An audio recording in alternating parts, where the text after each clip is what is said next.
In the age of ancient Egypt, the gods don't dwell in distant realms. They walk among humans, ruling the world directly. Their presence is unmistakable. Towering over mortals, their veins run with liquid gold, and at will, they can shift into terrifying, armored beasts that reflect their true power.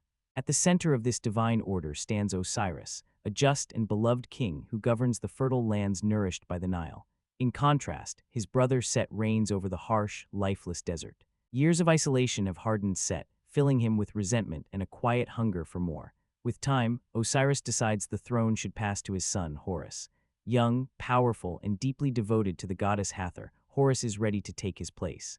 As a symbol of his love, he gifts Hathor one of Egypt's most sacred relics, the bracelet of 42 stars, said to repel even the darkest forces. The day of Horus's coronation arrives, and the entire city gathers to witness history. Gods and mortals alike fill the grand temple, bringing offerings and praise. Among the crowd are Zaya and her lover Bek, a clever thief with big dreams, always chasing one more score to build a future for the two of them, far from the struggles of their world. As the ceremony begins, Osiris steps forward, ready to crown his son. But before the moment can be completed, an unexpected guest arrives. Set. He enters with a calm demeanor, claiming he has come bearing a gift. But the illusion quickly shatters as his soldiers flood the temple, surrounding everyone inside. What follows is not a celebration, but a betrayal. Set presents Osiris with a staff once given to them by their father, then challenges him for the throne, insisting it is now his turn to rule. Osiris refuses. He will not raise a hand against his own brother. Set answers that mercy with violence, striking Osiris down without hesitation. In a single, brutal moment, the rightful king is dead, and Set claims Egypt as his own. His first decree reshapes the fate of every human. The afterlife, once freely granted, now comes at a price. Only those who can pay with riches will be allowed passage beyond death. Horus, furious and grieving, refuses to accept this new order. He confronts Set, and the two gods clash in a battle of equal strength and skill. Their fight quickly escalates beyond human limits as both transform into their massive metallic beast forms, launching their duel into the skies. But Set does not fight alone. His followers manipulate the sunlight, reflecting it off their shields to blind Horus at a critical moment. That brief advantage is all Set needs. He overpowers Horus, defeats him, and takes his eyes, the source of his divine power. Set prepares to finish him, but Hathor intervenes. She offers herself in exchange for Horus's life. Set accepts, sparing Horus but casting him into exile, broken, powerless, and alone. A year passes. Under Set's rule, Egypt has fallen into suffering. Many humans are forced into slavery, unable to afford the cost of entering the afterlife. Several gods have tried to rise against Set, but all have failed, losing their lives in the process. Hathor remains by Set's side, pretending loyalty just to survive. Zaya is now enslaved, serving Urshu, Set's chief architect, who is overseeing the construction of a massive obelisk meant to stand as a symbol of Set's dominance. Bek too has been reduced to hard labor, but whenever he finds an opening, he sneaks away to see Zaya, holding on to the only piece of hope left in his life. One day, Zaya uncovers something important. Set's army is returning from war, bringing treasure back to the city. That means the vault, where Horus's stolen eyes are kept, will be opened that night. It's the opportunity Bek has been waiting for. To help him, Zaya secretly steals the architectural plans of the pyramid from Urshu, replacing them with blank scrolls so her theft goes unnoticed, at least for a while. When darkness falls, Bek makes his move. He leaps from a rooftop, landing on a moving carriage loaded with gold as it's transported to the vault. Once inside, he uses the stolen plans to navigate through a maze of deadly traps. The path is precise, but not perfect. A mechanism triggers unexpectedly, and a hidden third bridge appears, one that wasn't marked on the plans. Still, Bek relies on his agility and instinct. He dodges blades, shifting platforms, and collapsing pathways, pushing forward until he reaches a statue guarding one of Horus's eyes. The moment he grabs it, the ground beneath him gives way. He drops into a pit crawling with scorpions, but the eye begins to glow, its divine light forcing the creatures back, keeping him safe long enough to escape. By morning, Bek returns to Zaya, but something is wrong. Urshu has discovered the stolen plans. He's waiting. Surrounded by guards, Urshu corners Bek, but Bek uses the power of the eye, unleashing a blinding flash that incapacitates them long enough for him to grab Zaya and run. They flee in a carriage, racing through the city toward freedom. Then everything changes. From above, Urshu takes aim. An arrow cuts through the air and strikes Zaya. She collapses, gone just like that. Moments later, Bek reaches a hidden temple, where Horus has been living in exile. Desperate and shaken, he presents the eye, but Horus, suspicious and enraged, attacks him immediately when he hesitates to hand it over. Beck makes a deal. He will return the eye if Horus brings Zaya back to life. Reluctantly, Horus agrees to try, but it's already too late. Zaya is not wounded, she is dead, and even a god cannot undo mortality itself. Horus calls upon Anubis, the god of death, who takes Zaya's soul to the underworld for judgment. Beck is devastated. Without wealth, Zaya has no chance of passing into the afterlife, so he offers a new bargain. If Horus finds a way to save her soul, Beck will guide him back into the pyramid to retrieve the second eye. Horus considers it and agrees. If he can reclaim his throne, his power may grow strong enough to change fate itself. They hide Zaya's body within the temple and set out together. Meanwhile, Set prepares another campaign, sending his forces to attack a rival goddess's domain, but news reaches him, the stolen eye. Furious, Set travels to Horus's temple. Though Horus is gone, Set finds Zaya's lifeless body. He takes her necklace before ordering his men to hunt down his nephew. Far from the city, Horus and Beck begin their journey. They climb a steep mountain path, moving toward uncertain allies. Without both eyes, Horus cannot access his full strength. He cannot even transform, and if he hopes to defeat Set, he's going to need help. After a long and exhausting climb, Horus and Beck finally reach the mountain's summit. There, Horus kneels and calls out to his grandfather, Ra, the mighty sun god, seeking even a fragment of his power. For a brief moment, Ra answers. Strength flows back into Horus, just enough for him to transform once more. With renewed wings, Horus takes to the sky, carrying Beck as they soar upward toward Ra's celestial vessel, a massive, glowing bark that sails endlessly across the heavens. Aboard this divine craft, Ra performs his eternal duty. Each day, he battles the monstrous serpent Apophis, holding back the darkness that threatens to consume Egypt. It's a war without end, one that keeps the world itself intact. Horus pleads for help against Set, but Ra refuses. He will not interfere in the conflict between his sons. To him, taking sides would mean disrupting the balance he's sworn to protect. Still, he does not send them away empty-handed. He allows Horus to collect a small amount of the sacred water that surrounds the vessel, liquid imbued with divine energy. That alone, he says, may be enough. Back on Earth, the situation grows worse. The remaining gods who oppose Set have retreated, hiding behind fortified walls, unable to challenge him directly. Seeing their weakness, Set takes a different approach. He visits his former wife, Nephthys, and without hesitation, strips her of her wings, taking her power as his own. Meanwhile, Horus and Beck descend from the heavens. The borrowed strength fades quickly, and their return is anything but graceful. They crash down hard, barely holding themselves together. Now comes the next step. The sacred water must be used to destroy the desert itself, an act that would weaken Set dramatically. But before that, Beck heads toward a nearby waterfall to gather fresh water for their journey. He doesn't make it far. Out of nowhere, Set's forces strike. A group of towering Minotaur-like warriors, led by the formidable Nevis, ambush Beck near the falls. Just as things turn dire, Horus arrives, stepping in with overwhelming force. Despite his limited power, he cuts through the attackers with ease, but the victory is deceptive. Nevis isn't truly defeated.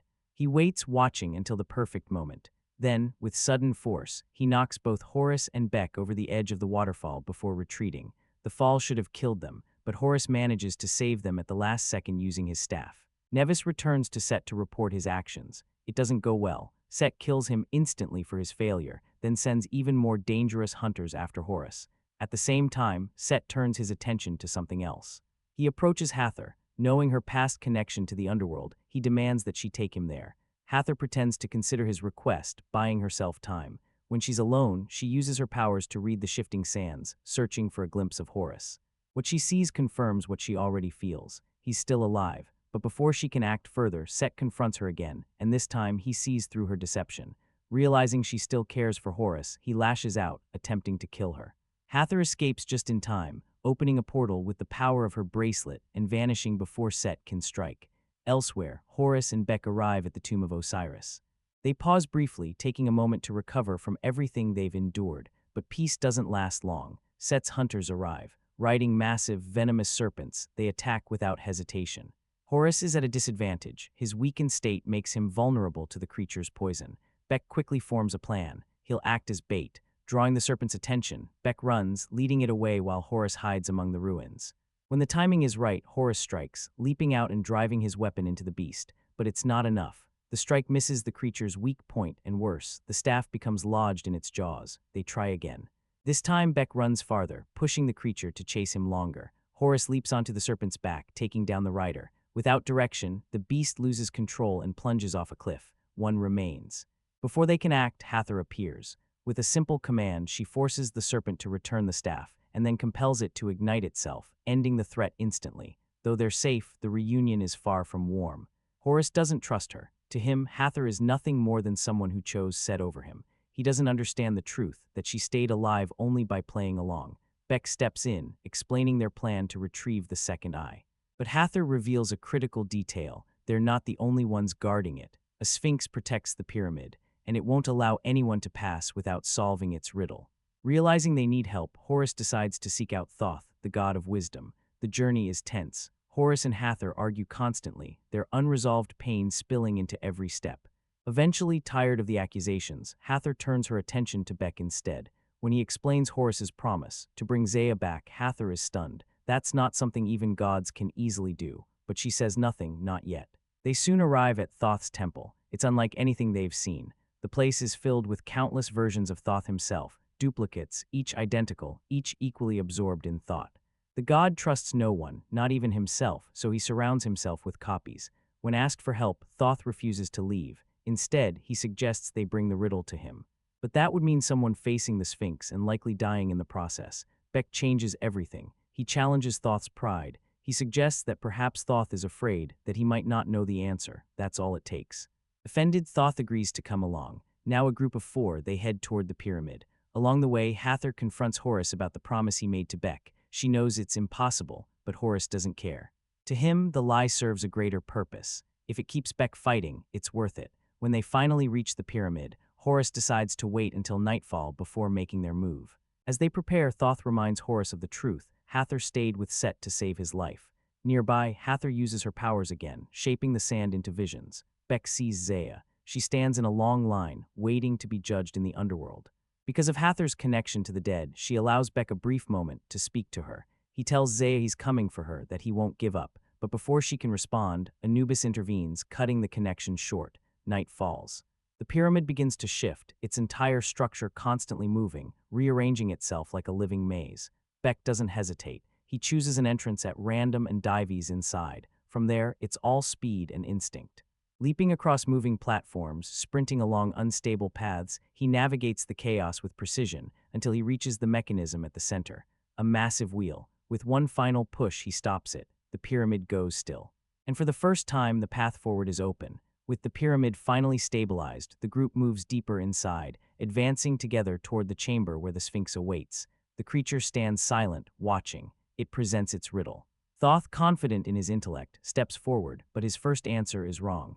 Immediately, the Sphinx attacks. The room erupts into chaos. Beck and Hathor retreat to avoid the creature's strikes, while Horus steps in, holding the Sphinx back despite his weakened state.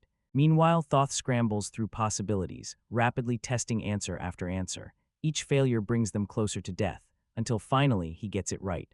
The Sphinx collapses, its form disintegrating, clearing the way forward. At the pyramid's core, they reach their objective. All they need to do is pour the sacred water, but it's not that simple. A hidden trap activates. In an instant, Horus and Hathor are locked inside a cage, separated from Beck and Thoth. And then Set arrives. Without warning, he strikes, ripping the knowledge straight from Thoth, stealing his brain to claim his wisdom for himself. Beck grabs the flask, determined to complete the plan alone. But Set stops him not with force but with truth. He reveals Zaya's necklace and exposes Horus's lie. The promise to bring her back, it was never real. Beck hesitates, just for a second, but that's all Set needs.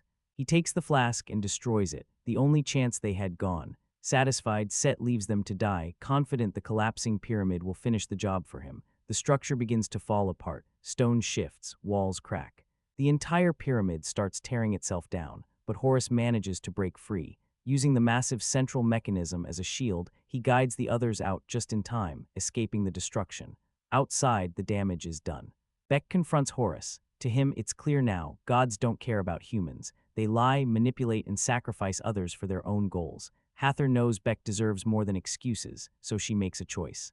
She calls upon Anubis. Offering herself in exchange, she asks the god of death to grant Beck safe passage into the underworld. Anubis accepts. Before she's taken, Hathor shares a final moment with Horus, a quiet goodbye sealed with a kiss.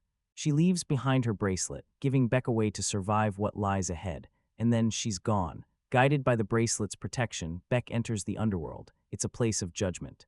A long line stretches toward the gates, where the wealthy can pay their way into eternity and the poor are erased completely. Beck searches through the crowd until he finally finds Zaya. He tries to give her the bracelet so she can pass. But before anything can happen, everything shakes. Apophis has been unleashed. The monstrous force crashes into the underworld, forcing Anubis to close the gates to prevent total destruction. In that moment, Zaya looks at Beck, not with fear but with clarity. She tells him to trust Horus again, to give him another chance. Back in the world of the living, Set continues his transformation. He fuses stolen powers into his armor, Thoth's intellect, Osiris's heart, Horus's eye, Nephthys' wings, becoming something far beyond a god. Then he rises to the heavens, to confront Ra. On the solar vessel, father and son face each other. Ra explains everything. It was never favoritism. Osiris was tested and passed by relinquishing power. Set was given the desert not as punishment, but as a trial of patience. A path meant to prepare him to one day take Ra's place. But Set doesn't want that fate. He refuses it. Enraged, he attacks. Ra responds with the full force of his solar power, a beam no god should survive. But Set is no longer just a god. He overpowers Ra, defeats him, and unleashes Apophis completely. Back in the underworld, Beck and Zaya are caught in the chaos. With the gates sealed, there's no escape. Zaya urges Beck once more, go back, help Horus, so Beck activates the bracelet and returns. He reunites with Horus. A chariot sent by Nephthys carries them back to the city. There Set stands atop the towering obelisk, now wielding Ra's spear. With Apophis under his command, he orders the creature to strike the Nile, the lifeline of all Egypt. If the river falls, everything dies. Horus and Beck act fast.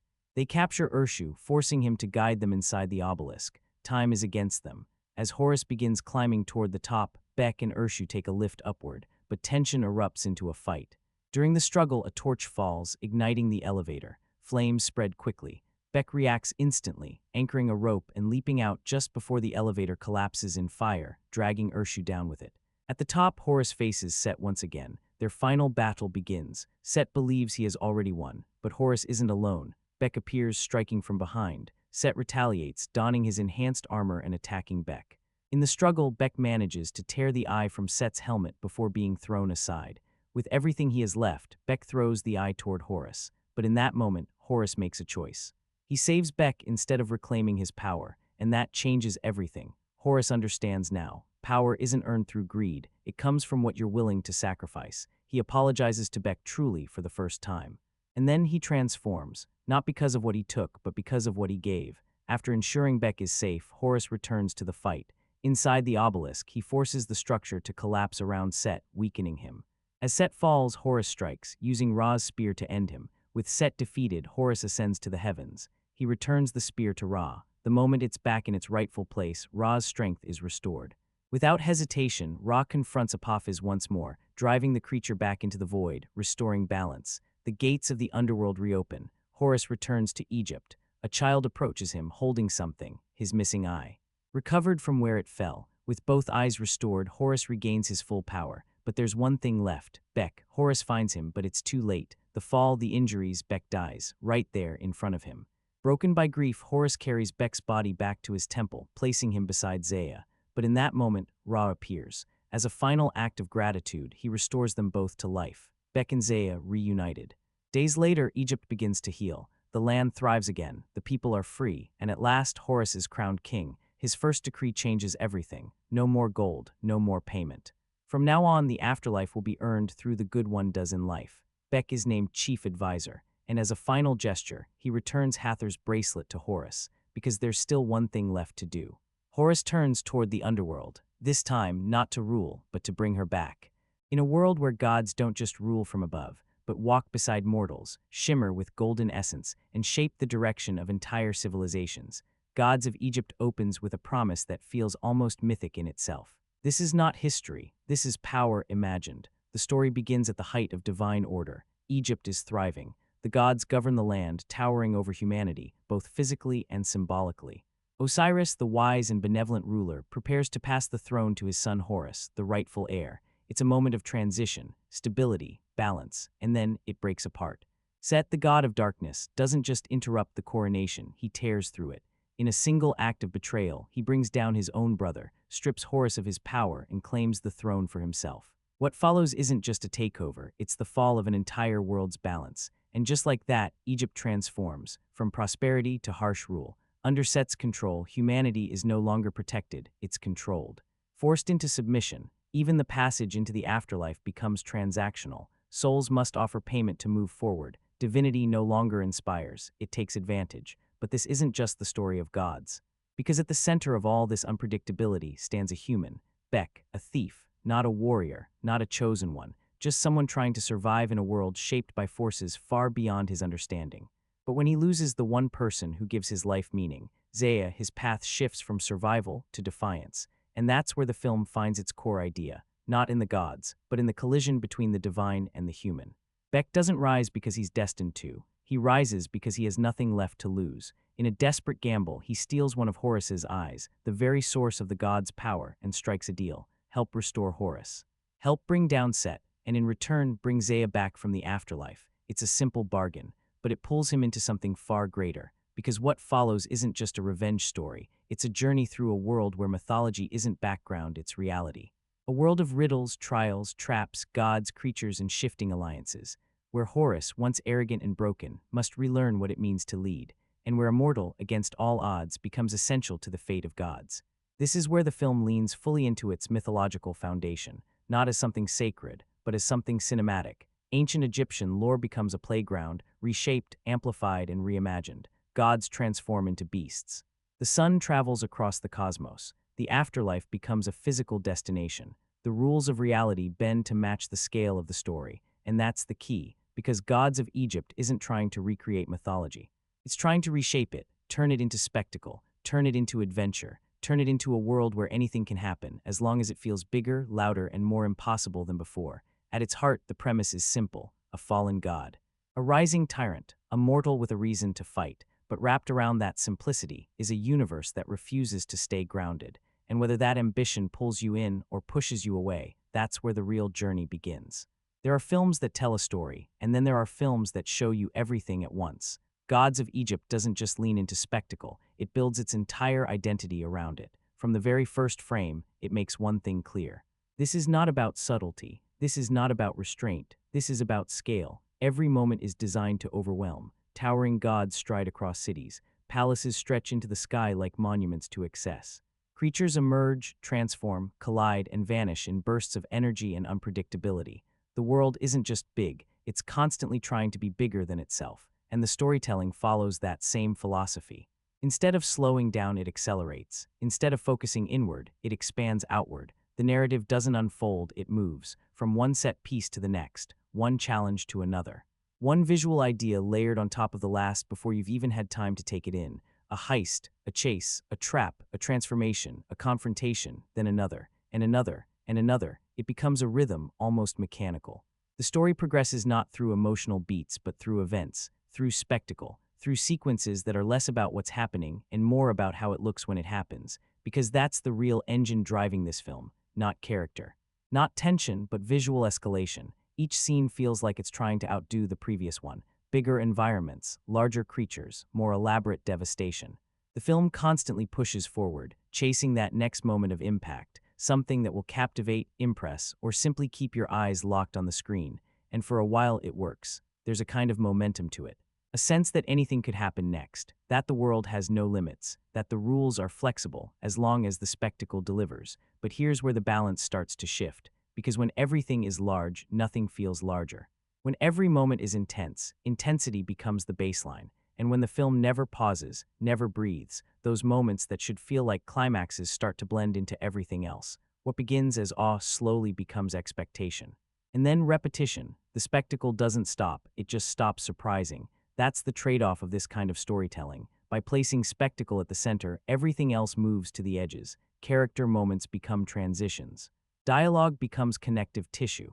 Emotion becomes secondary, something that exists just long enough to carry you into the next sequence. You're not watching a story unfold.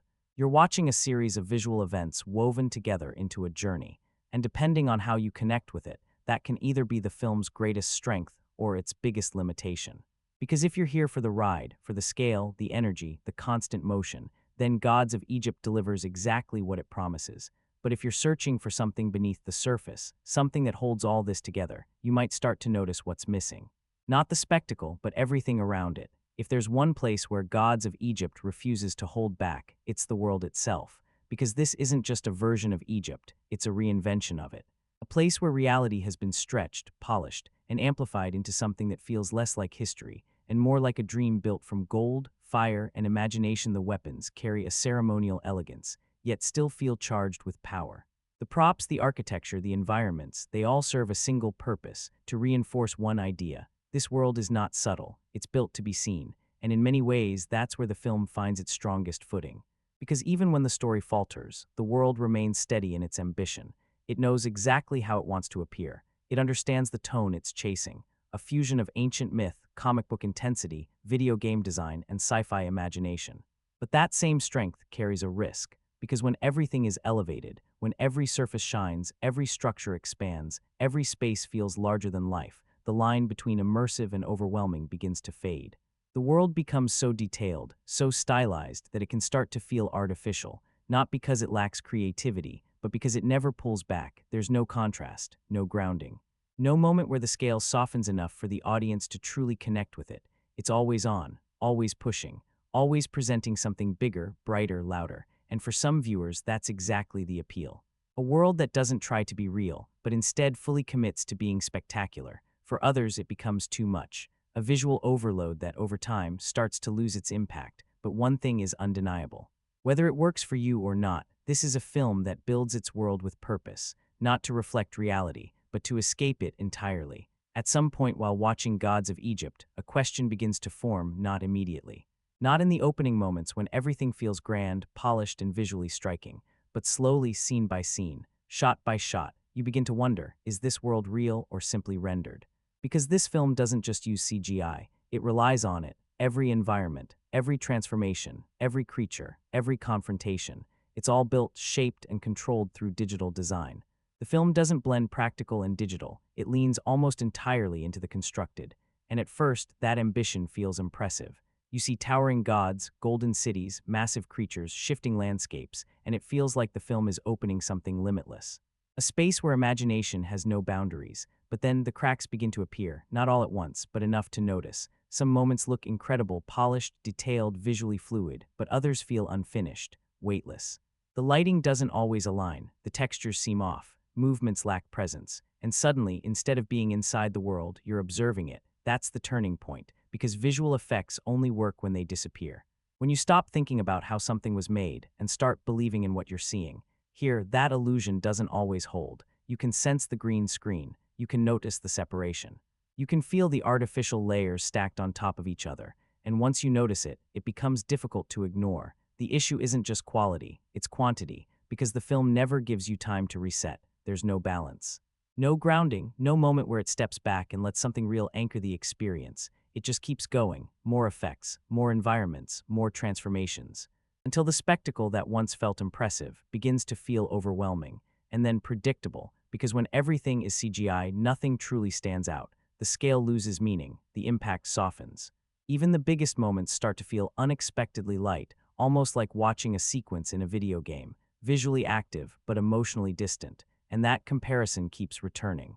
Not just because of how it looks, but because of how it feels, structured like levels, driven by objectives, built around progression rather than immersion. The film starts to resemble something interactive, but without the interaction. And maybe that's the biggest consequence of its approach, because instead of pulling you deeper into the world, the CGI sometimes creates distance, not because it lacks imagination, but because it never allows that imagination to settle into something believable. It's always moving, always building, always adding, but rarely grounding, and in the end, that's the trade-off. A film that reaches for visual greatness at every moment, but in doing so, risks losing the one thing that makes those visuals matter: connection. On paper, Gods of Egypt tells a story you already understand, a fallen hero. A rising tyrant, a journey to restore balance. It's the kind of myth that has existed for centuries, clean, direct, timeless, good versus evil, and that simplicity should have been its strength. But somewhere between the idea and the execution, things begin to come apart.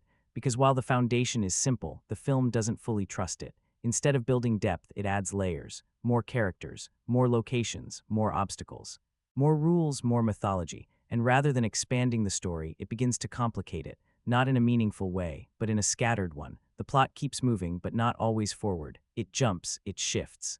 It introduces new elements before fully developing the ones already in play. Motivations appear, change, and sometimes fade altogether. Events happen because they need to happen, not because they feel earned. And that creates a strange tension, because you always understand where the story is heading, but you're not always sure how it reached that point. Scenes feel disconnected, transitions feel rushed. Key moments that should carry weight pass quickly, overshadowed by the next plot point waiting to take over. It becomes less of a journey and more of a sequence. One objective, then another, then another. Almost like the film is checking off steps rather than building a narrative. And within that structure, the writing begins to show its limits. Dialogue often struggles to carry meaning. Characters say what they feel, but rarely express it in a way that truly resonates. Emotional beats are stated, not explored. Themes are introduced, but not developed. Love, power, revenge, sacrifice, they're all present.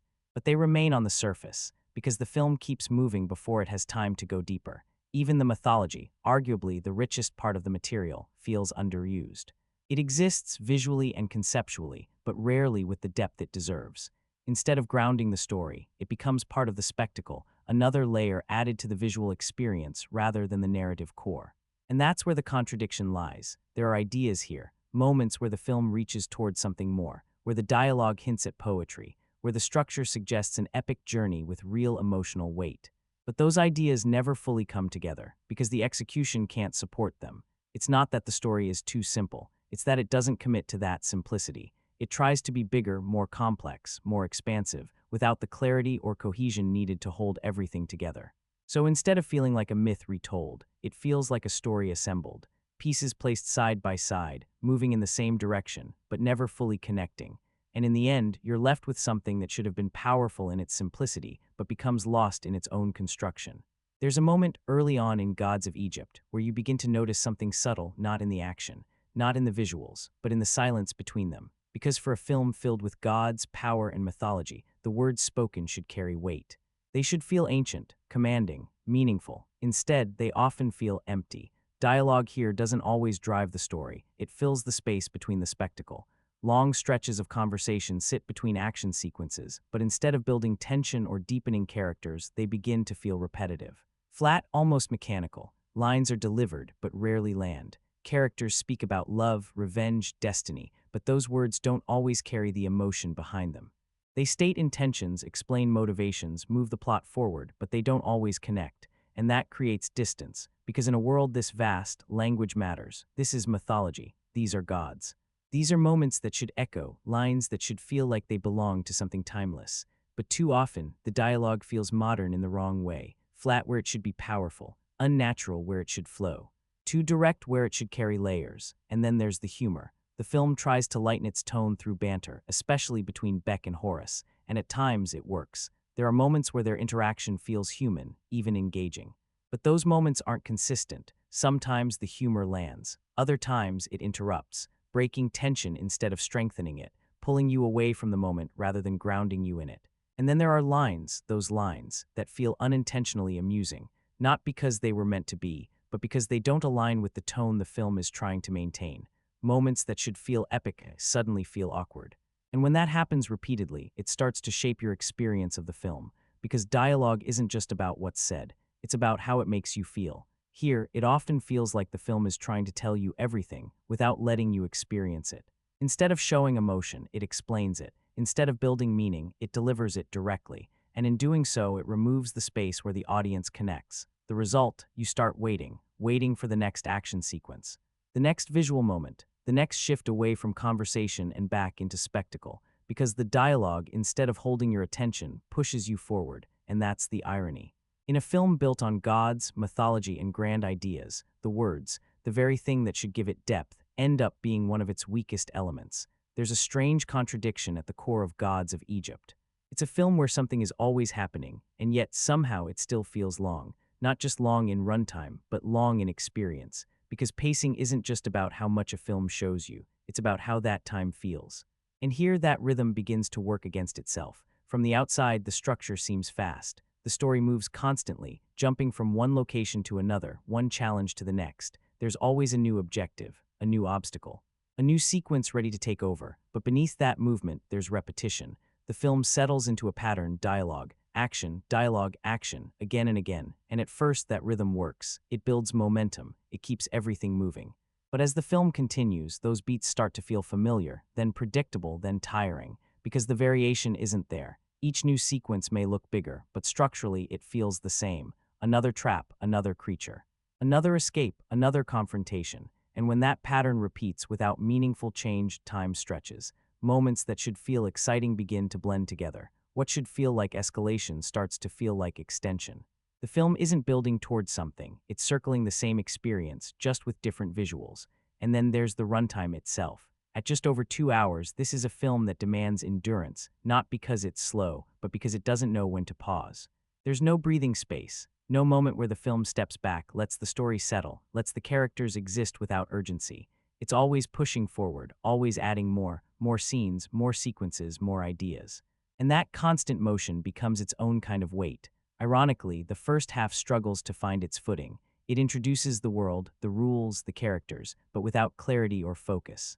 By the time the second half begins to sharpen its direction, to define goals and stakes, the fatigue has already begun to build. And then comes the final act, bigger, louder, more intense. A full escalation of everything the film has been moving toward, but instead of feeling like a payoff, it often feels like an extension of the same pattern, just amplified. Another confrontation, another burst of energy, another climax layered on top of the last, until the film reaches its ending not with a sense of release, but with a sense of completion. It's over, not because it landed, but because it reached its limit. That's the effect of pacing without contrast. When everything moves fast, nothing feels urgent. When everything is intense, nothing feels climactic. And when a film doesn't know when to stop adding, it forgets how to finish. In the end, Gods of Egypt doesn't feel long because it lacks content. It feels long because it repeats itself until time itself becomes part of the experience. In a film where gods walk the earth and empires rise and fall, you would expect the characters to carry that same weight. But here they rarely do, because beneath all the spectacle, beneath the scale, the action, the mythology, there's a clear absence of something essential: depth. The characters are present, clearly defined, easy to understand, but that's part of the issue. They're not complex, they're outlined. Horus is the fallen god seeking redemption. Bek is the mortal driven by love and loss. Set is the ruler driven by control and ambition. You understand who they are almost immediately. But understanding isn't the same as connection, because the film doesn't spend enough time allowing these characters to grow. Their motivations are clear, but rarely explored. Their emotions are expressed, but not deeply felt. Their journeys move forward, but without the gradual change that gives those journeys meaning. It's as if the characters exist to serve the plot, not the other way around. Take Horus. He begins as arrogant, stripped of power, forced into exile. There's the foundation for a compelling arc, a god learning humility, reclaiming purpose, becoming worthy of leadership. But that transformation feels rushed. You see the change, but you don't fully experience it. Then there's Bek, the human anchor, the one meant to guide us through this world of gods. His motivation is simple: love, loss, and the desire to bring Zaya back. It's relatable, grounded, human, but even that emotional core feels underdeveloped, because the film doesn't pause long enough to let grief, fear, or desperation truly settle. It moves past those moments quickly, pushing Bek forward before the audience can fully connect with what he's feeling. In Set, he's powerful, commanding, visually dominant, but emotionally, he remains one-dimensional, driven by control, by ambition, but without the layers that make a character truly compelling. He exists as a force, not as a fully realized presence, and that pattern repeats throughout. Characters are introduced, defined, then moved along. There's very little time for reflection, for quiet moments, for relationships to grow in a way that feels natural. Even interactions that hint at something deeper, conflict, trust, doubt, are often shortened in favor of pushing the story ahead. The result: a film filled with characters you recognize but rarely feel, and that affects everything. Because when the stakes rise, when the confrontations grow larger, when the consequences become more serious, the emotional impact doesn't always follow. Not because the moments lack importance, but because the connection was never fully built. It's not that the film lacks emotion, it's that it doesn't stay with it long enough. It introduces it, touches on it, then moves forward. And in doing so, it lets go of the very thing that could have grounded its world. Because no matter how vast the gods are, no matter how expansive the world becomes, if you don't feel for the characters within it, the story never truly settles. In a world ruled by gods, towering, immortal, seemingly untouchable, Gods of Egypt makes an interesting choice. It doesn't begin with power. It begins with a human, Beck, not a warrior, not a king, not chosen by destiny, just a thief. And that decision carries more weight than it first appears. Because when a story operates on this kind of scale, divine conflict, cosmic stakes, gods competing for control, you need something to anchor it. Something the audience can hold on to. Someone who sees this world the way we would. That's Beck's role. He isn't there to dominate the story. He's there to interpret it. Through him, we understand the cost of Set's rule. Through him, we see what it means for ordinary people to live under divine authority. Through him, the stakes become personal, not abstract, not mythological, but human. And at the center of that humanity is loss. Zaya. Her passing isn't just a plot point. It's the moment that shifts Beck from observer to participant, from someone trying to get by to someone willing to stand against gods, not because he believes he can succeed, but because he has nothing left to protect. That's what makes him important. He doesn't belong in this world, and yet he steps into it anyway, and that creates one of the film's core dynamics, a mortal navigating a divine struggle. A human standing beside a god. Beck doesn't bring power, he brings perspective, resourcefulness, vulnerability, the kind of stakes that gods, by their nature, don't always carry, because gods fight for control. Beck fights for something smaller, something simpler, something real, and that contrast gives the story its structure. Without him, the film risks becoming purely mythological, too distant, too detached. With him, there's at least an attempt to root everything in something relatable. But this is where the balance becomes complicated, because while Beck is essential to the story, he isn't always compelling enough to carry it. His motivations are clear, but not deeply explored. His emotional journey is present, but not always fully felt. At times, he feels less like a character growing through events and more like a guide moving through them, leading us from one location to the next, one challenge to another, one objective to the next step in the journey. He's the bridge between the audience and the world, but sometimes that bridge feels fragile.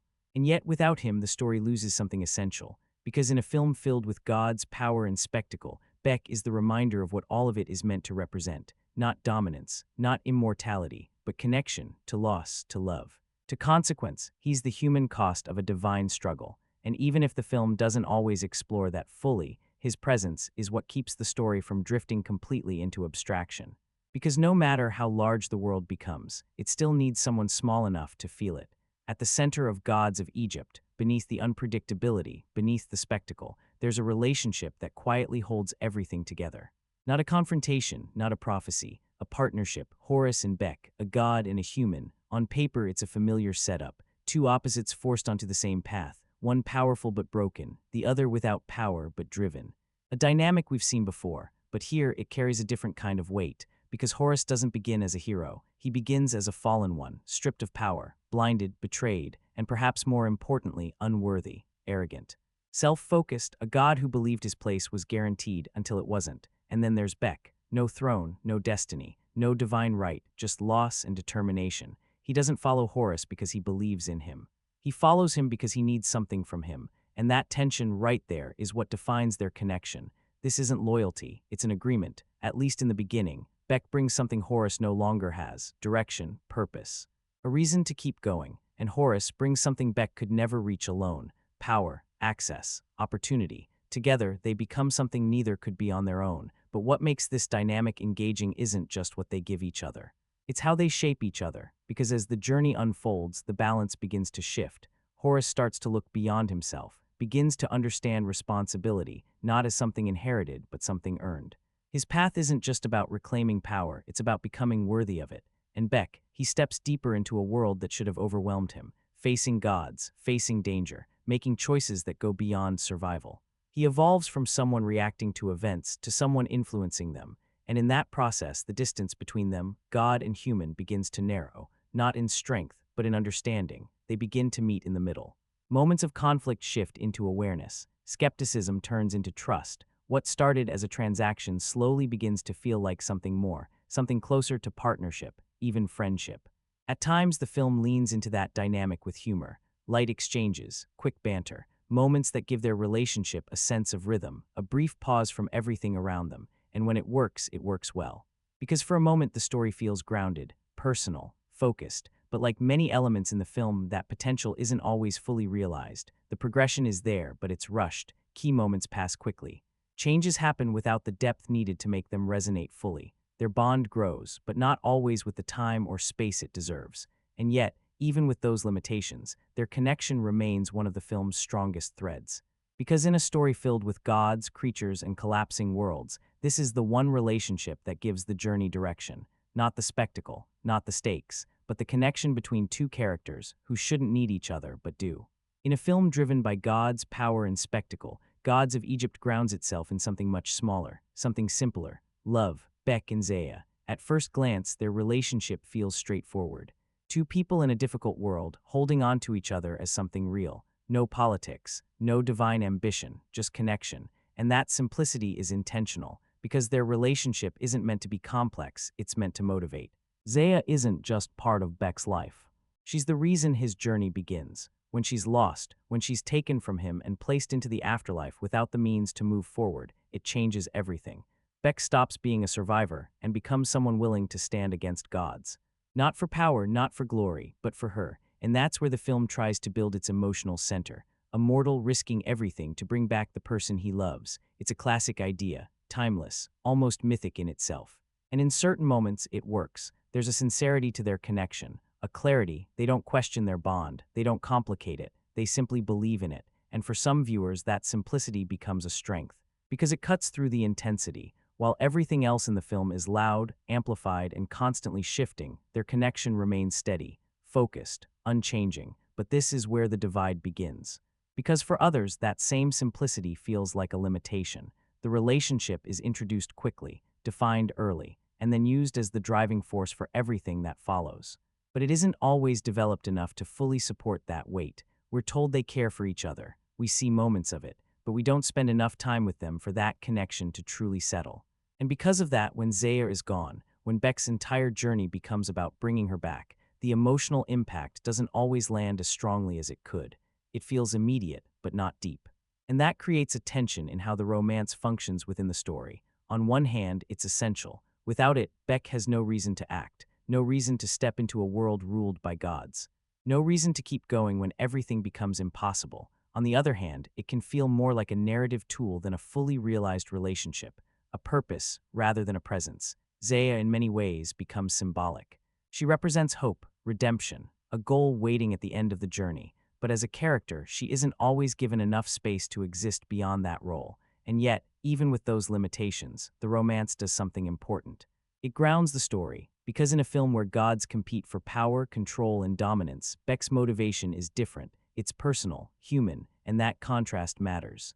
It reminds you that beneath all the spectacle, beneath the confrontations, the transformations, the scale, there's still something smaller guiding everything forward. Not destiny, not prophecy, but love. Whether you feel it fully, or simply understand its role, that's where the emotional center of the film tries to exist. In a film as large and visually ambitious as Gods of Egypt, you expect every part of its world to feel equally developed. The gods are powerful, the world is vast, the stakes are immense, but when you look closer at one specific area, there's a noticeable imbalance. The female characters, they're present, important, even, they influence decisions. They move the story forward, but the way they're written, the way they're used tells a different story, because more often than not, they exist around the narrative, not at the center of it. Take Zaya. She is in many ways the emotional catalyst of the entire film. Her passing sets everything in motion. Her presence defines Beck's journey. Her fate becomes the goal that drives the story forward, but as a character, she's limited. We understand what she means to Beck. We understand her importance, but we don't fully get to know her beyond that role. She represents love, hope, and motivation, but rarely exists as a fully developed individual within the story itself. She's not the journey, she's the reason for it, and that distinction matters. Then there's Hathor, a goddess, the embodiment of love, a character with the potential to bring emotional depth into a world shaped by power and conflict. And at times, she almost does. There are moments where she feels more present, more layered, moments where her interactions suggest empathy, complexity, even inner struggle. But those moments are brief. Because like Zaya, she often becomes part of the journey rather than a force shaping it, supporting the path of others rather than defining her own. And this pattern continues. Female characters appear. They matter in specific moments. They influence outcomes, but they're rarely given the space to evolve in the same way as their male counterparts. They are connected to the story, but not fully explored within it. And then there's another layer to this: presentation. In a film built on spectacle, appearance becomes part of the design. Costumes, visuals, physicality, all of it contributes to the world. But with female characters, that emphasis sometimes shifts, from presence to perception, from character to image, and that can create distance, because when a character is remembered more for how they appear than what they do, something is missing. It's not that the film overlooks them, it's that it doesn't go far enough. The potential is there. The roles are significant, but the writing doesn't always support the depth those roles require. And in a story that deals with gods, power, and the balance of entire worlds, that absence becomes noticeable. Because when half the narrative perspective feels underdeveloped, the world, no matter how grand it appears, feels incomplete. And that's the missed opportunity, not in their presence, but in how much more they could have been. When a film leans this heavily on spectacle, the performances carry a difficult responsibility. They don't just need to convey emotion, they need to stand out within the scale. And in Gods of Egypt, that's where things become uneven. Because the cast isn't lacking talent, what it's lacking is consistency. Let's start with Gerard Butler as Set. This is a performance that holds nothing back. It's loud, it's amplified, it leans fully into the scale of the world around it. He doesn't try to ground the character, he expands him, turning Set into something larger than life, sometimes to the point of excess. And depending on how you view it, that either works, or it pulls you out of the film. Because there's a fine line between commanding presence and pushing too far, and Butler moves along that line constantly, sometimes crossing it, sometimes owning it. Then there's Nikolaj Coster-Waldau as Horus, a character that requires transformation, from arrogance to humility, from weakness to leadership. And while the structure for that arc exists, the performance doesn't always fully connect those stages. At times, it feels restrained. At others, distant, as if the character is progressing, but the emotional weight behind that progression doesn't always come through. Brenton Thwaites as Beck carries a different responsibility. He's the human core, the entry point. The character we follow through this world of gods, and he brings energy, determination, a sense of urgency. But again, it doesn't always translate into depth. There are moments where his performance feels grounded, where you can see the intention behind it. But those moments aren't consistent, and the character itself doesn't always give him enough to work with. And that becomes a pattern across the cast, because even capable actors can only do so much with material that doesn't fully support them. Jeffrey Rush brings a controlled presence to Ra, something measured, almost theatrical. Chadwick Boseman adds a different texture, more restrained, more distinct. In smaller roles, there are glimpses of what stronger direction and writing might have allowed. But those glimpses don't fully come together. Instead, the performances feel separate, as if each actor is working within a slightly different tone, some leaning into the exaggerated style, others trying to stay grounded. Some embracing the scale, others holding back from it. And without a unified direction, that difference becomes clear, because performance isn't just about individual effort, it's about cohesion. About how characters exist within the same world, reacting to the same reality in a way that feels consistent. Here, that balance feels uneven, not because the actors lack ability, but because the film doesn't fully guide them into the same space. And in the end, that leaves something fragmented, moments that work, moments that don't, performances that stand out, and others that fade into the spectacle around them. In a film where everything is designed to be larger than life, the performances try to match that scale. But without a strong foundation beneath them, they don't always land with the impact they could have. Before Gods of Egypt even reached audiences, it had already entered a different kind of discussion, not about spectacle, not about story, but about representation.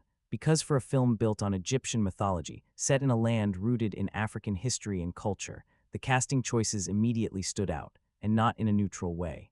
The majority of the central roles, gods, rulers, key figures, are portrayed by predominantly white actors, European, Australian, familiar faces placed into a setting that, visually and culturally, suggests something entirely different. And that created a divide. For some, it was impossible to overlook, because representation isn't just about appearance, it's about authenticity, about seeing cultures reflected with care, with respect, with an awareness of where they come from.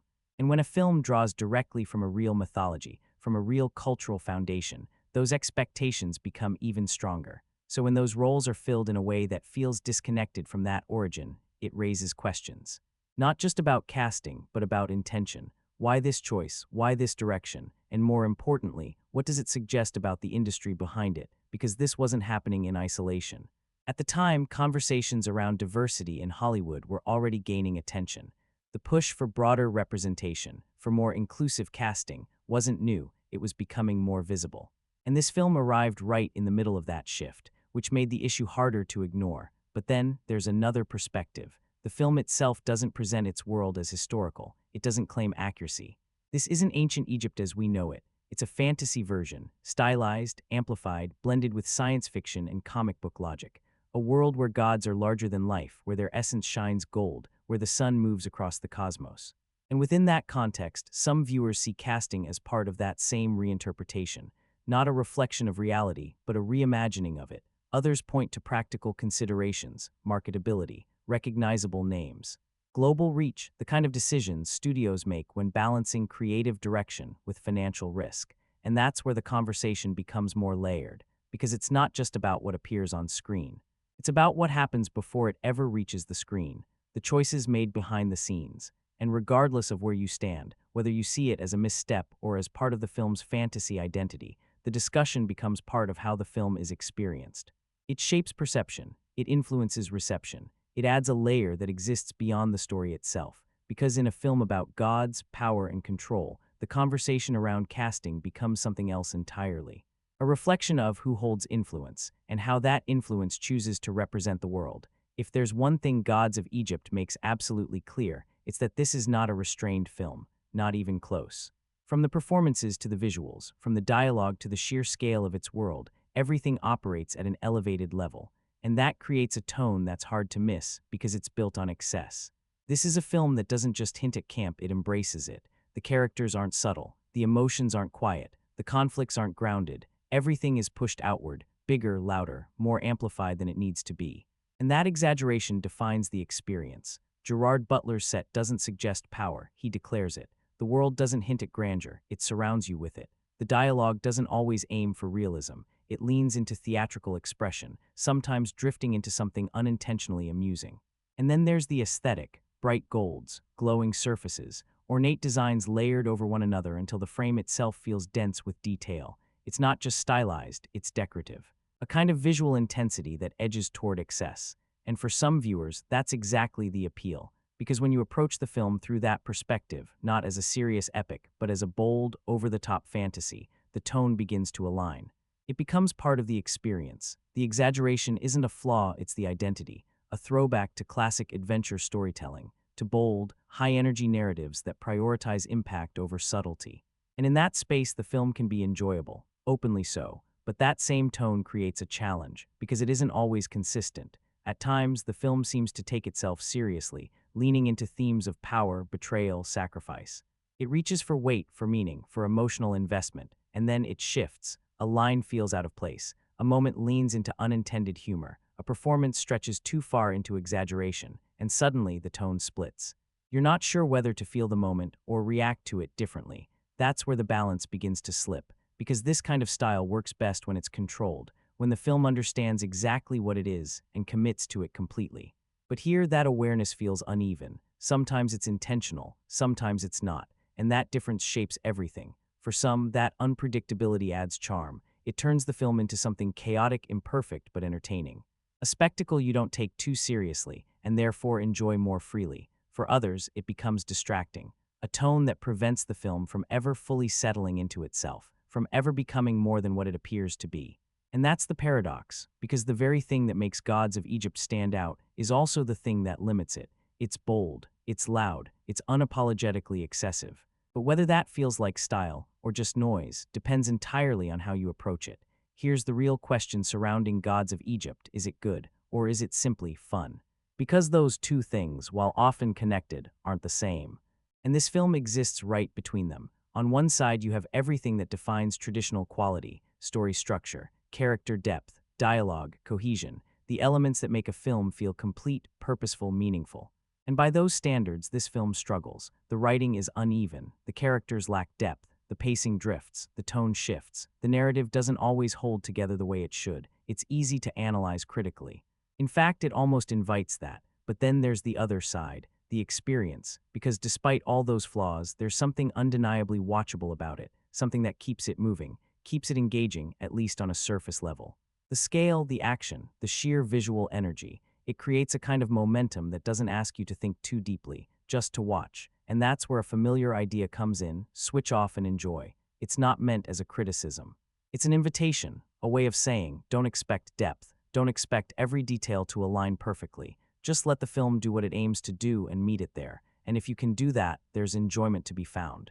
Because not every film is designed to challenge you. Some are built to entertain, to immerse, to deliver spectacle without asking for deeper investment in return. And Gods of Egypt leans strongly into that space. But this is where the tension remains, because not everyone wants that. For some viewers, spectacle alone isn't enough. Watching without connection feels empty. And when the film asks you to lower your expectations just to enjoy it, that becomes part of the issue. It turns enjoyment into compromise. You're not engaging with it because it fully works. You're engaging with it because you've chosen not to question it. And that creates a divide in how the film is received. Some embrace it. They accept the tone, the scale, the imperfections, and find entertainment within it. A bold, over-the-top fantasy that doesn't take itself too seriously and doesn't expect you to either. Others step away from it. Because for them, spectacle without substance isn't enough. The visual intensity doesn't replace what's missing, it highlights it. And both perspectives hold weight, because the film truly exists in that space between the two. It's not strong enough to be seen as a tightly crafted story, but it's not empty enough to be dismissed entirely. It becomes something else. A film that can be enjoyed, but not always appreciated. A film that can entertain, but not always fulfill. And in the end, that's what defines it. Not whether it succeeds in every area, but whether you're willing to meet it on its terms or expect it to meet you on yours. There's a moment you reach while watching Gods of Egypt where everything is happening. The confrontations are bigger, the stakes are higher, the visuals are more intense than ever, and yet you don't feel anything. Not because the film isn't trying, but because somewhere along the way the connection slipped. This is a film that delivers constant stimulation. It keeps your eyes engaged, your attention shifting, your senses occupied. There's always something to look at, something expanding, transforming, breaking apart, evolving. It's never empty on the surface, but beneath that surface, there's a different kind of emptiness, because emotional investment doesn't come from scale. It comes from attachment, from caring about what happens and, more importantly, who it happens to, and that's where the film struggles. The stakes are massive, gods, kingdoms, the balance of life and fate, but they rarely feel personal. Not in a way that lingers, not in a way that builds over time.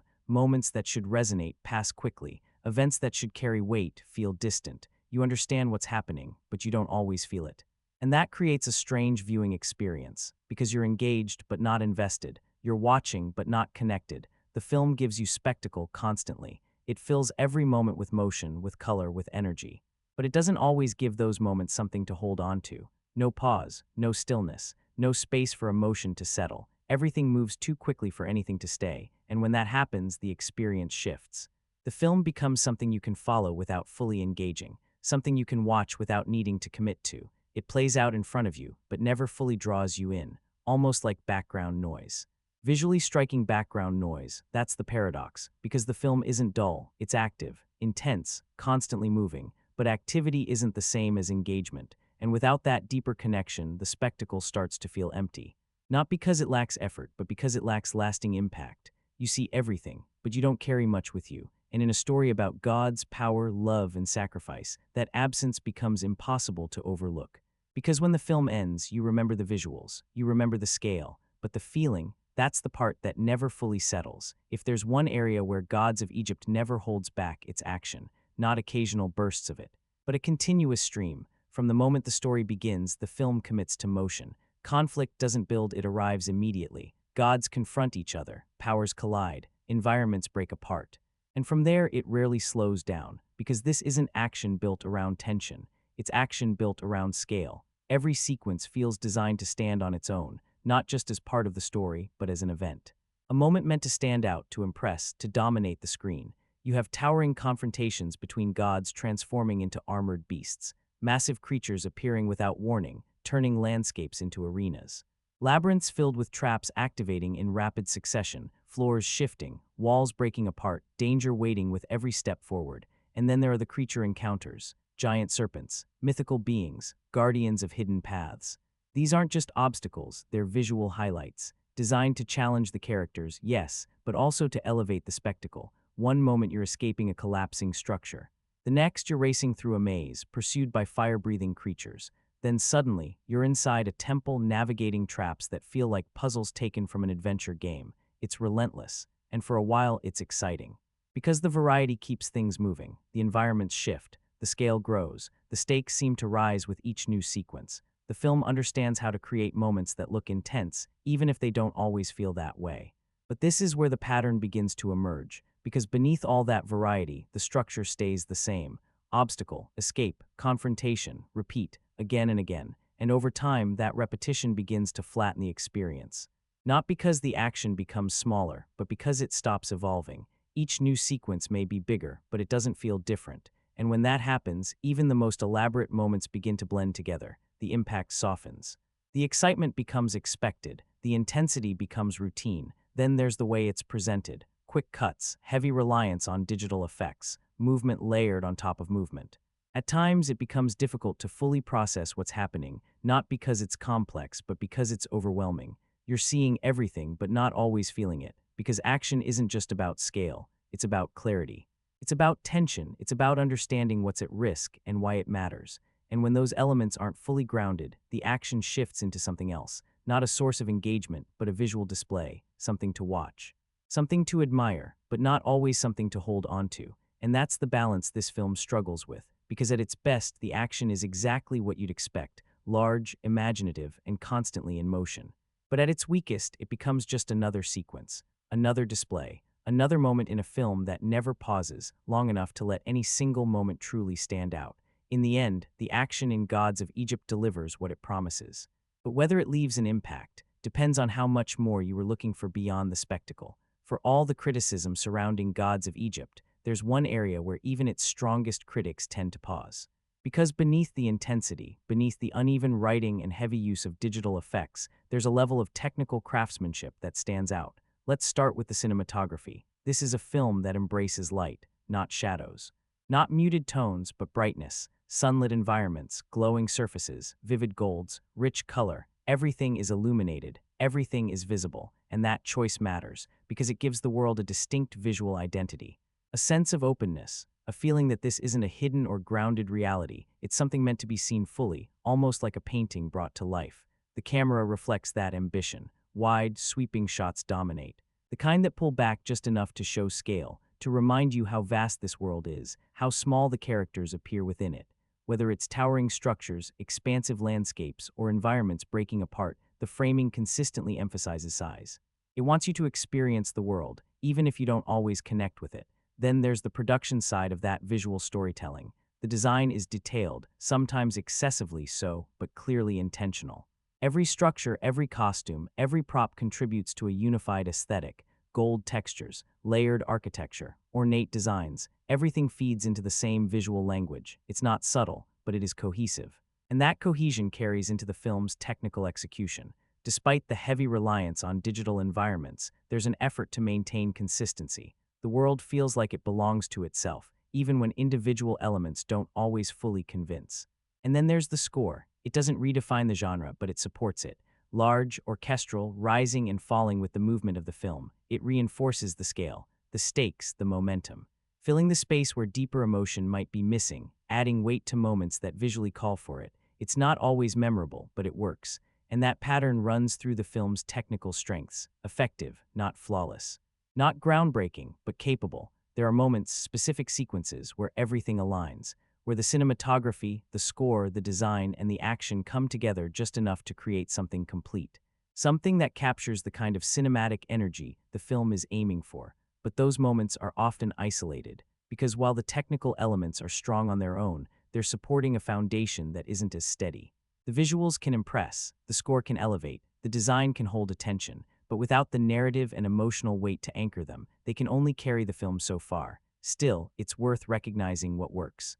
Because in a film that often feels uneven, these elements provide consistency. They give the film shape, they give it identity, and even when everything else struggles, they remind you of the ambition behind it. Not just to tell a story, but to build a world that feels as vast as the ideas it's trying to hold. When you watch Gods of Egypt, there's one thing you can't deny. There's a vision here, not a quiet one, not a restrained one. A bold, all-in kind of vision, and that comes directly from its director, Alex Proyas. This is a filmmaker who has never shied away from scale, never stepped back from stylization.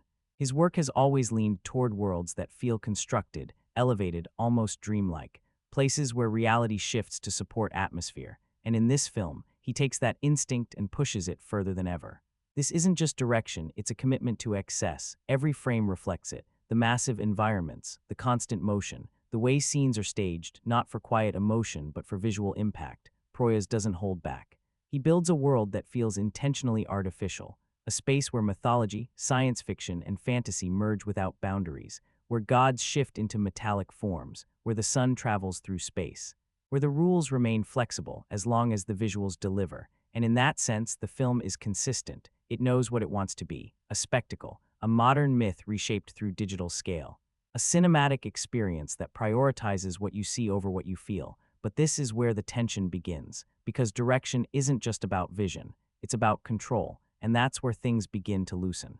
For all its ambition, the film often feels like it's moving in multiple directions at once. Tone shifts, narrative focus drifts, emotional moments don't always land as intended. The balance between spectacle and storytelling becomes uneven. It's as if the vision is clear, but the execution can't always match it. Proyas seems more focused on pushing what the film can show than shaping how it should flow. Scenes are built to impress, but not always to connect. Ideas are introduced, but not always fully developed, and over time that creates distance. Because without control, ambition expands into excess, and excess becomes noise. There are glimpses, moments where everything aligns, where the visual style, pacing, tone, and narrative all come together. Moments that show exactly what this film could have been, but those moments don't hold. Instead, the film returns to imbalance. Too much spectacle, not enough structure. Too much scale, not enough focus. And that's where Alex Proyas' direction becomes both the film's greatest strength and its biggest limitation. Because the vision is undeniable, bold, unapologetic, willing to take risks, but without the restraint to shape that vision into something cohesive, it remains just that, a vision, not fully realized. In the end, Gods of Egypt feels like a film driven by what it wants to achieve more than what it actually achieves. And that gap between ambition and execution is where the direction ultimately lives. What exactly is Gods of Egypt? A mythological epic, a fantasy adventure, a science fiction spectacle? The answer is all of it, and that's both what makes it interesting and what makes it unstable.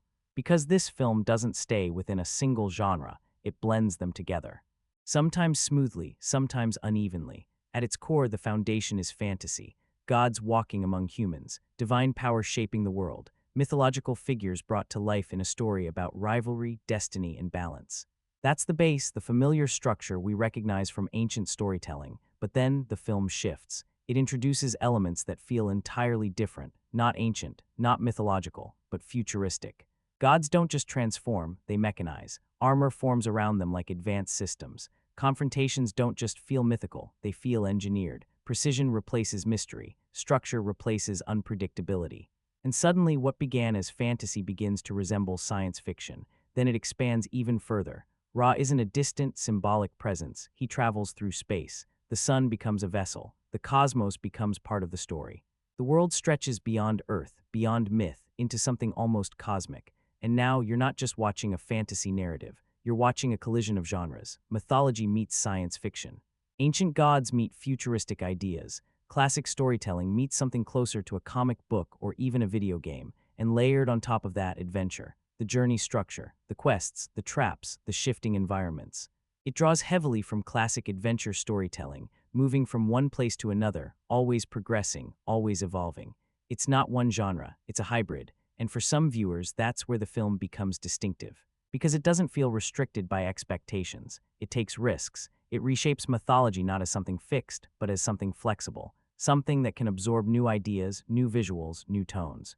It creates a world where anything can exist as long as it fits the spectacle. But this is where the challenge appears. Blending genres requires balance, because each genre brings its own tone, its own rules, its own expectations. Fantasy asks for immersion. Science fiction asks for internal consistency. Adventure asks for forward momentum, and when those elements don't align, the result can feel uneven. One moment, the film asks you to believe in mythology. The next, it asks you to accept scientific logic. Then it shifts again, lighter, more playful, more adventurous. And that constant movement creates uncertainty, not just in tone, but in identity. You're never completely sure what the film wants to be, and because of that, it can feel like it's trying to be everything, without fully committing to any one direction. Still, there's something bold in that choice. Because instead of following a single path, it creates its own. A world where genres overlap, where boundaries don't apply, where mythology transforms into something new, something modern, something cinematic. Whether that works for you depends on how much you're willing to accept that blend. Because in Gods of Egypt, the story isn't just about gods, it's about genres colliding and the kind of world that creates.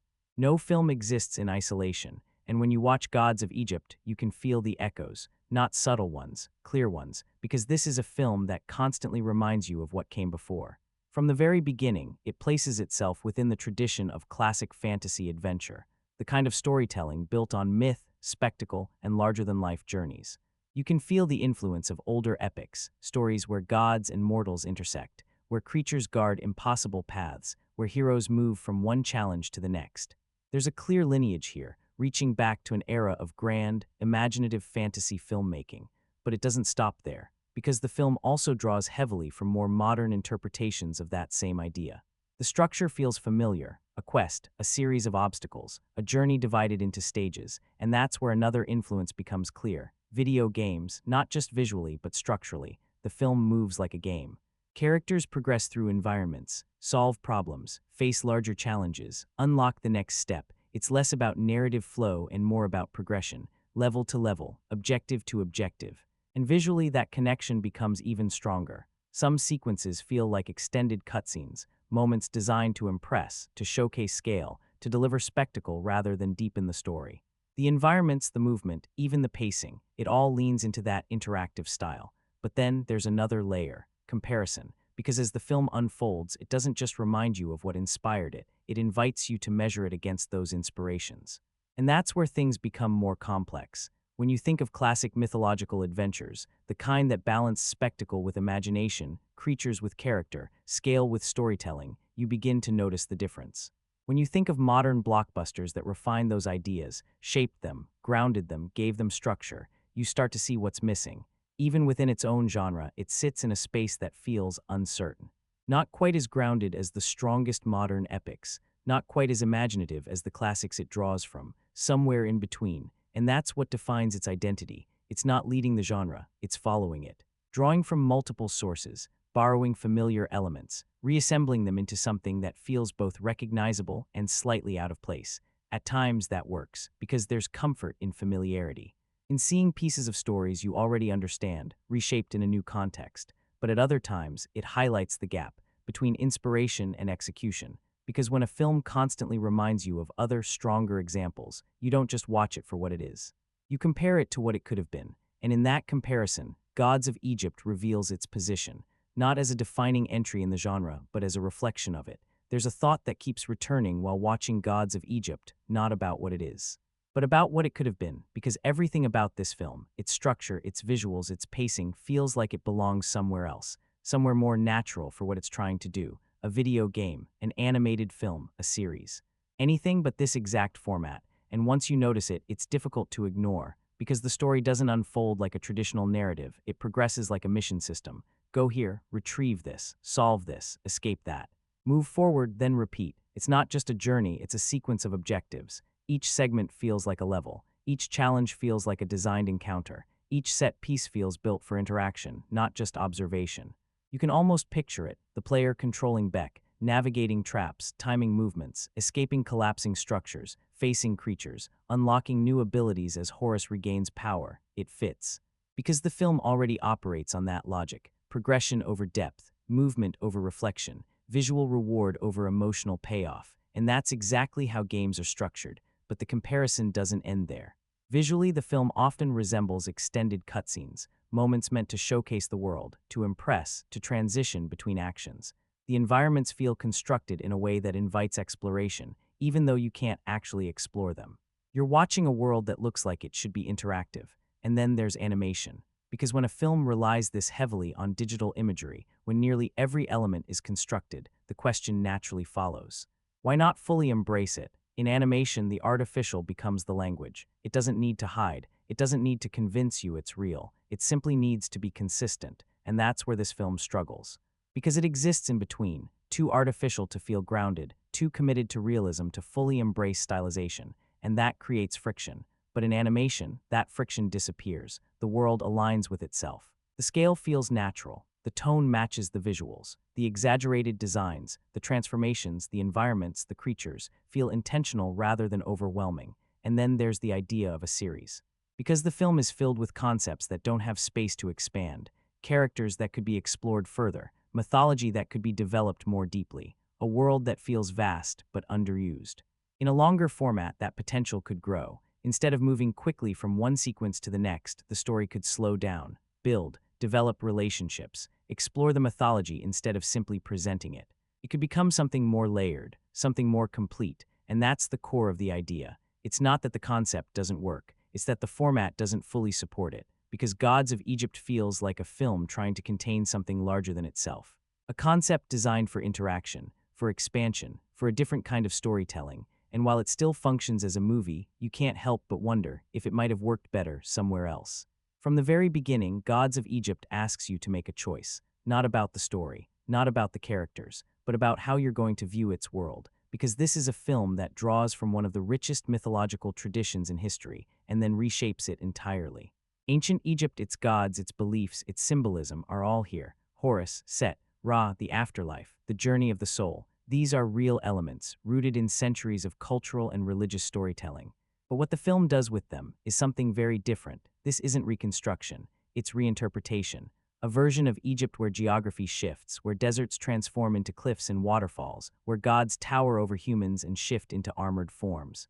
Where the sun isn't just a celestial body, it's a vessel traveling through space. This isn't ancient history, it's a fantasy built on its foundation, and that's where the divide begins. Because for some viewers, that distinction is clear and acceptable. The film never claims to be accurate. It doesn't present itself as a lesson in history or mythology. It takes inspiration, reshapes it, and builds something new. A cinematic world designed for spectacle, not authenticity. In that sense, it follows a familiar path. Many fantasy stories draw from real cultures, real myths, real histories, and transform them into something more accessible, more visually striking, more aligned with modern storytelling.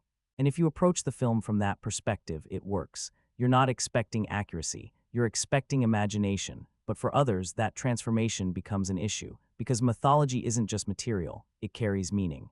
Cultural weight, identity, history, and when those elements are reshaped, when they become something that feels disconnected from their origins, it can feel less like adaptation and more like reinterpretation taken too far. Not just a creative decision, but one that raises questions. And that tension sits at the center of how the film is received, because visually the world is bold, creative, expansive. But culturally it can feel distant from what it draws from. The gods don't reflect traditional interpretations. The environments don't resemble real geography. The tone shifts away from the spiritual and toward the spectacular.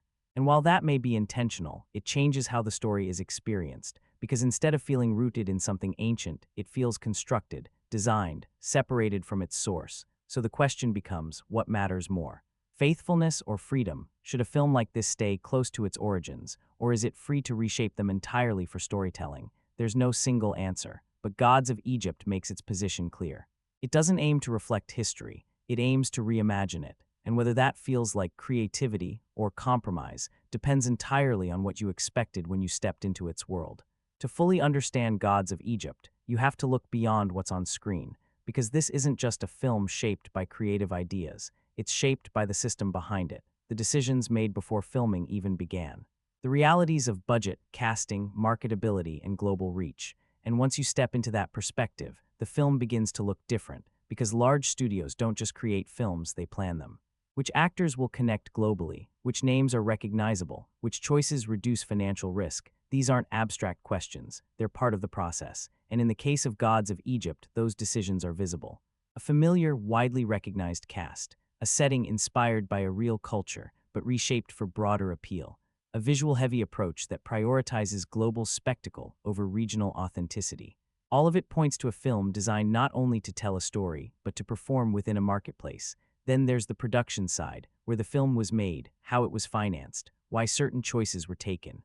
Large-scale productions often rely on incentives, tax structures, location advantages, financial planning that make projects possible. And those factors don't just influence where a film is filmed, they influence how it's built. What resources are emphasized, where the budget is directed, how the final product takes shape. And in a film this ambitious, this dependent on scale and visual design, those choices become even more important. Because when a significant portion of the budget is focused on spectacle, something else often receives less attention. Sometimes it's the writing, sometimes character depth, sometimes the balance between practical and digital elements. And that imbalance can be felt, but beyond logistics, there's a broader context, a time in the industry where conversations around representation were becoming more prominent, where audiences were starting to question not just what stories were being told, but who was telling them and how. And this film arrived right in the middle of that shift, which means it wasn't only evaluated as entertainment. It was seen as a product of its moment, a reflection of industry habits, of decision-making patterns, of priorities that extended beyond creativity, and that's where the discussion expands, because the film becomes more than its plot. More than its visuals, it becomes an example of how large-scale films are assembled, of how creative ambition intersects with commercial reality, of how cultural material is adapted, sometimes reshaped, within a global system built for reach. And once you see that, you realize something important. Gods of Egypt isn't the result of a single vision. It's the result of multiple forces working together, creative, financial, industrial, all shaping the final outcome. And in that intersection, you don't just see the film itself, you see the system that produced it. Every large-scale film carries expectations, not just to entertain, not just to impress, but to succeed. And with Gods of Egypt, that expectation was clear from the start. This wasn't a small project. It was built as spectacle, a large-scale fantasy experience supported by a significant budget designed to compete on a global level. The kind of film that doesn't just aim for attention, it aims to stand out. But when it reached audiences, something didn't fully connect, because success in this space isn't only about scale, it's about response. And that's where things began to shift. The film arrived with several challenges, mixed early reactions, discussions around casting, questions about tone and identity, and as audiences experienced it, the response remained divided. Some found it entertaining, a visually driven ride, a bold, over-the-top fantasy that delivered spectacle, but many didn't. For them, the issues were clear. The writing felt uneven, the tone felt inconsistent, the visuals felt overly artificial, and without strong audience momentum to support it, the film struggled. Because in large-scale cinema, momentum matters. First impressions matter. And once that momentum slows, it becomes difficult to rebuild. Despite its scale, despite its ambition, despite the resources behind it, the film couldn't sustain the level of success expected from a project of this size. And that's what defines its outcome, not just underperformance but imbalance. A film that invested heavily but didn't receive the same level of return, and when that happens, the label appears quickly, a commercial disappointment. But that label doesn't just describe numbers, it reflects perception, because commercial results aren't always about whether a film can be watched. It's about a film not fully justifying its place at the level it's set for itself, not reaching the expectations created by its own ambition, and that's what happened here. The scale suggested something greater, the execution didn't completely deliver it. And in a competitive space, where audiences have options, where spectacle alone isn't enough, that gap becomes significant. The film didn't fade entirely, but it didn't rise either. It remained in that uncertain space between visibility and impact, seen but not fully embraced, watched but not widely supported, and in the end that's what defines its place in the marketplace, not how large it appeared, but how little of that scale translated into lasting success. Because in modern blockbuster cinema, it's not enough to look big, you have to feel worth it. There's an idea at the core of Gods of Egypt that feels incredibly powerful, even before the film begins.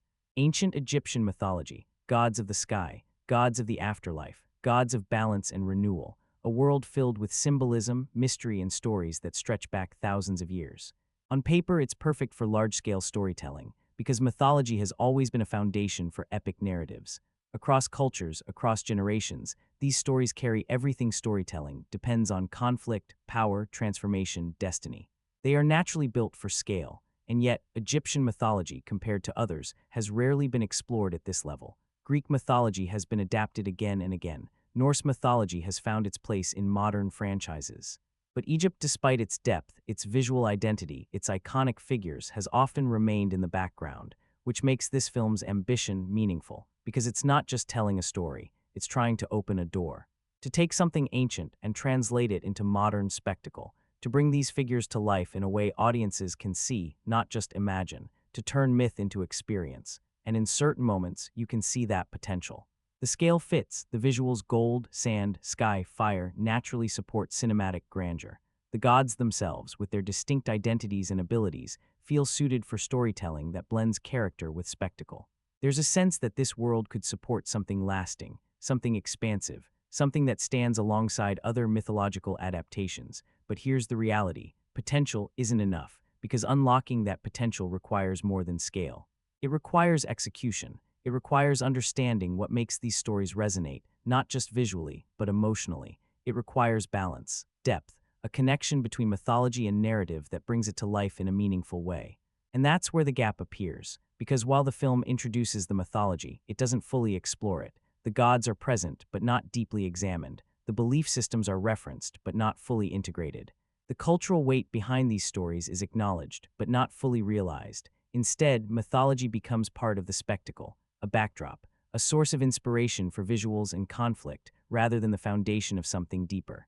And that creates a sense of missed opportunity, because you can see what this could have been: a fully realized mythological epic, a story that not only uses Egyptian lore, but builds around it, expands it, interprets it in a way that feels both modern and respectful of its origins, something that defines a genre. Instead, it becomes something else, a glimpse of what's possible, a reminder that the material is there, waiting. Because the truth is, Egyptian mythology still holds that potential. It remains capable of delivering stories that feel fresh, expansive, and visually distinct. And maybe that's the lasting impact of Gods of Egypt.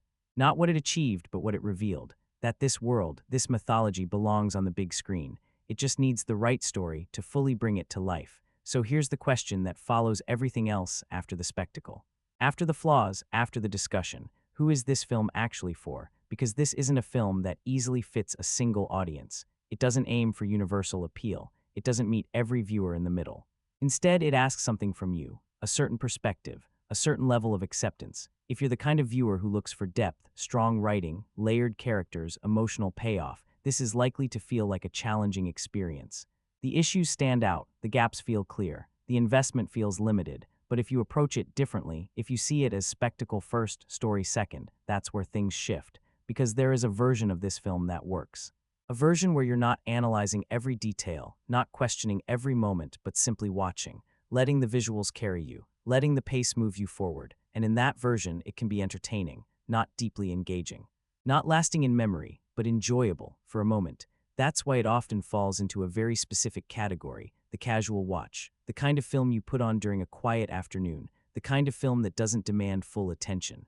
When you can step away from and return to without feeling like you've missed something essential, because the story is simple, the structure is familiar, the outcome is expected, and that familiarity becomes part of its accessibility.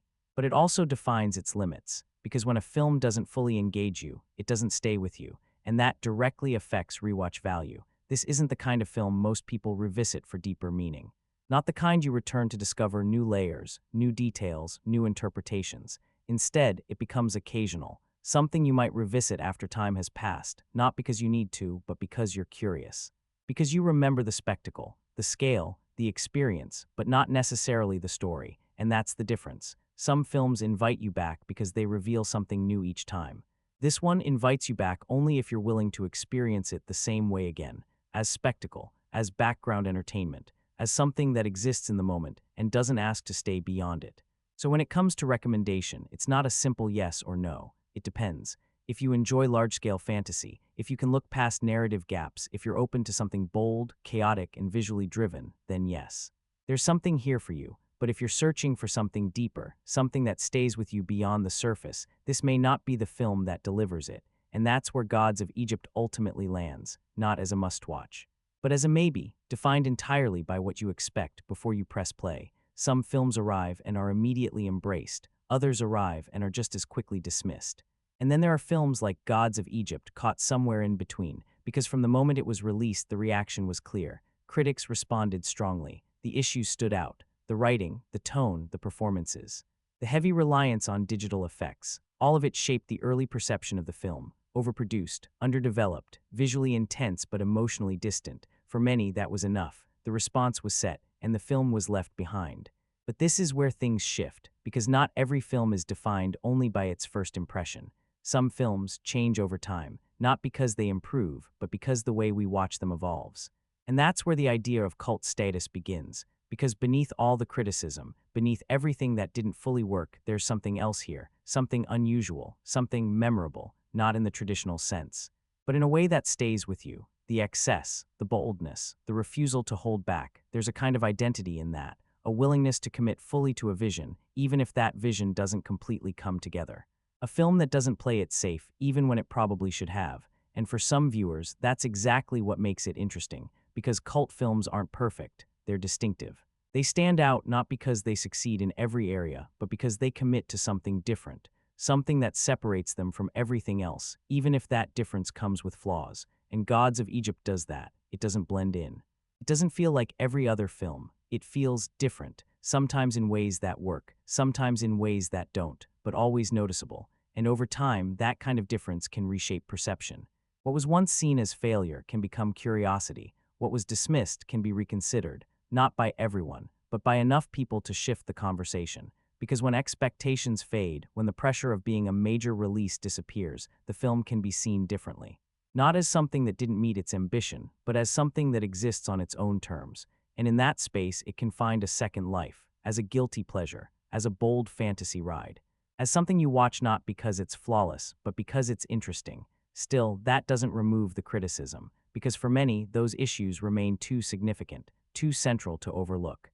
The film doesn't just struggle, it faces challenges that make it difficult to fully appreciate in a traditional sense. And that's the divide between rejection and reconsideration. Some will always see it as a missed opportunity.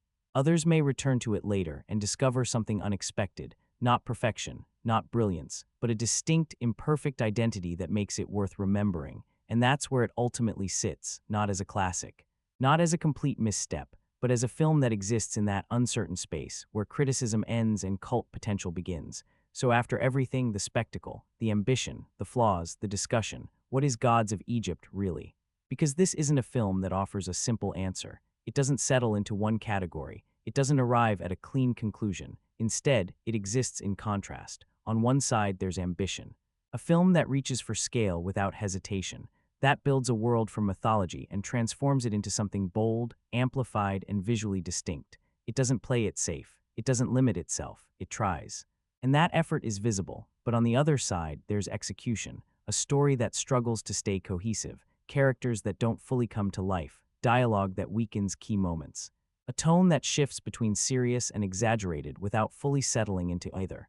And that gap between what the film aims to be and what it becomes defines the entire experience. Because Gods of Egypt isn't a complete failure, but it isn't a clear success either. It exists in that middle ground, a film that offers enough to keep you watching, but not enough to fully satisfy, a film that looks impressive but doesn't always feel meaningful. And that's why the response remains divided. Some viewers see the spectacle and accept it for what it is, a bold, chaotic fantasy experience, something to enjoy in the moment without expecting more. Others see the missed potential, the gaps in writing, the lack of depth, the imbalance between style and substance. And for them, those elements define the film, and both perspectives hold weight, because this is a film that gives you just enough to imagine what it could have been, but not enough to fully become it. And maybe that's the most honest way to describe it, not as a great film, not as a terrible one, but as a film filled with ideas that never fully come together. In the end, Gods of Egypt isn't remembered for what it achieved. It's remembered for what it tried to be, a modern myth, a visual epic, a large-scale story built on ancient foundations. And while it doesn't fully reach that goal, it leaves something behind, a reminder that ambition alone isn't enough. That scale doesn't replace substance, and that even the largest worlds still need something real at their center, because without that, no matter how expansive the story becomes, it never truly settles. From the very first frame, the film establishes its visual identity with absolute confidence. The gods are not distant figures. They tower over humanity, physically larger, visually grander, instantly separating the divine from the mortal world. Their presence alone reshapes the environment around them. And that environment, it doesn't aim for authenticity, it aims for impact. Cities rise like monuments to excess, massive, glowing, impossibly ornate. Temples stretch into the sky, obelisks pierce the horizon. Everything feels oversized, almost surreal, as if scale itself has become part of the storytelling language. This Egypt isn't bound by geography, it's bound by imagination. Deserts give way to cliffs, waterfalls, labyrinths, and vertical landscapes that feel closer to fantasy than anything rooted in reality. The underworld isn't symbolic, it's a physical space, filled with gates, judges, and cosmic pathways. The heavens aren't distant, they're active, mechanical, alive with motion. Even the sun isn't just the sun. It's a journey, a cosmic passage where Ra travels through space in a vessel, facing forces of unpredictability, blending mythology with science fiction in a way that feels both unusual and strangely fitting within the film's logic. And then there are the gods themselves, not just characters but visual statements. They transform, shift, evolve into armored, beast-like forms, falcons, jackals, creatures of myth reimagined through metallic textures and glowing energy. These aren't traditional interpretations. They're stylized, amplified, almost futuristic. It's mythology filtered through modern spectacle. Every detail contributes to that identity. The costumes are intricate, layered with gold and texture.